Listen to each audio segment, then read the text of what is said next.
প্রশ্ন হচ্ছে এই যে ইসলামে একটা উসুল আছে বা ইসলাম একটা স্বচ্ছ ধর্ম, এই জন্য ইসলামে কি আছে যে হাজারো মানে অপরাধী যেন ছাড় পেয়ে যায়, কোনো অসুবিধা নেই, কিন্তু একটাও নিরাপদ ব্যক্তি যেন মানে কোনো তারপর কোনো জুলুম না হয়। তো এই ক্ষেত্রে কি হয় যে অনেক সময় কিছু হলে একটু কিছু হলে মানুষ সোশ্যাল মিডিয়ায় ছেড়ে দেয় যে এরা এরকম করেছে এরা এরকম করেছে, তাদেরকে মানে বদনাম করার জন্য। তো এরকম করে ছাড়াটা কি ঠিক সোশ্যাল মিডিয়াতে? দেখুন, আল্লাহ রাব্বুল আলামিন সূরা নূরে বলছেন ওয়াল্লাযীনা ইয়ারমুনাল মুহসানাতি সুম্মা লাম ইয়াতু বিআরবা'তি শুহাদা ফাজলিদুহুম 80 জালদা।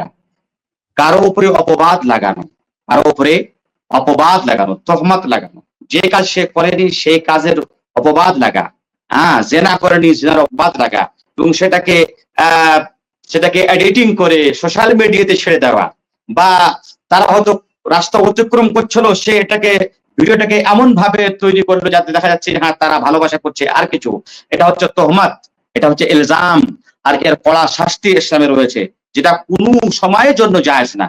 কারণ রাসূলুল্লাহ সাল্লাল্লাহু আলাইহি ওয়াসাল্লাম বিদায় হজে সাহাবায়ে কেরামদেরকে সম্বোধন করে বললেন যে তোমাদের মাল ধন, তোমাদের মাল সম্পদ, তোমাদের আত্মা, তোমাদের ইজ্জত তোমাদের প্রতি হারাম, তোমাদের প্রতি হারাম। কারো ইজ্জত হরণ করা যাবে না, কারো ইজ্জত সম্পর্কে অপবাদ লাগানো যাবে না। সুতরাং কেউ যদি এইভাবে করে সে মহাপাপী।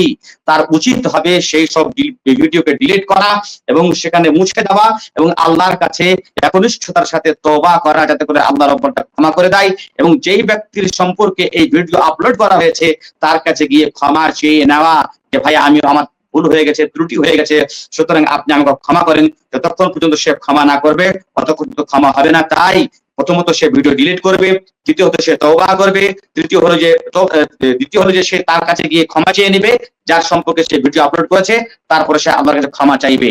জি, জি, শুকরিয়া, জাযাকাল্লাহু খাইরান। আল্লাহ ইবারিক ফিক।